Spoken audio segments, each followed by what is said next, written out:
Going green isn't easy when neighbors don't want you to go green near them. Many in an overflow crowd told Brighton City Council tonight the plan to vote down a planned lithium-ion battery factory near their homes. 9 News reporter Cole Sullivan is in Brighton, where the City Council is still hearing from neighbors. Even now, Cole? Yeah, even hours after this meeting started. To give you an idea of just how many people showed up, they actually had to turn the lobby of City Hall behind me into an overflow room for this City Council meeting. Public comment is wrapping up right now. They still have more to do before they could even get to a possibility of a vote. In that public comment, some folks spoke in favor of the job creation and using this facility that right now sits almost entirely empty. But many neighbors said that they don't want this factory moving in next door.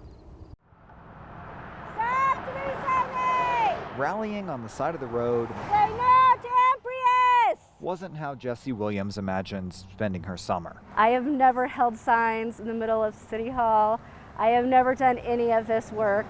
I just received a letter. A letter about this, the mostly empty 1.3 million square foot former Kmart distribution center 2 blocks from her house in Brighton.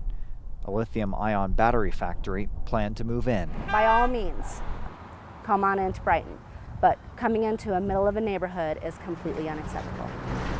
She and several of her neighbors fear the battery factory will run the risk of fires or explosions, and they don't want hazardous materials stored so close to their homes.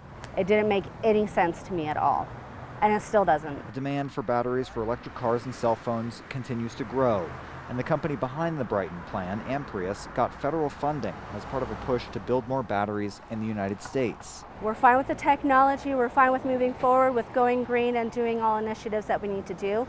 However, it needs to be in appropriate locations. In a statement, the company says it's committed to building and operating a safe facility that protects employees, the community, and the environment. The Development Review Committee finds that the PD is in general compliance with the requirements of the Land Use and Development Code, and as such, staff recommends approval of the Mile High Logistics Center plan development.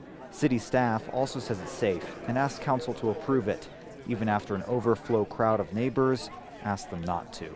If you would like to be here, let's find another location. Let's find something that is appropriate and works for all of us.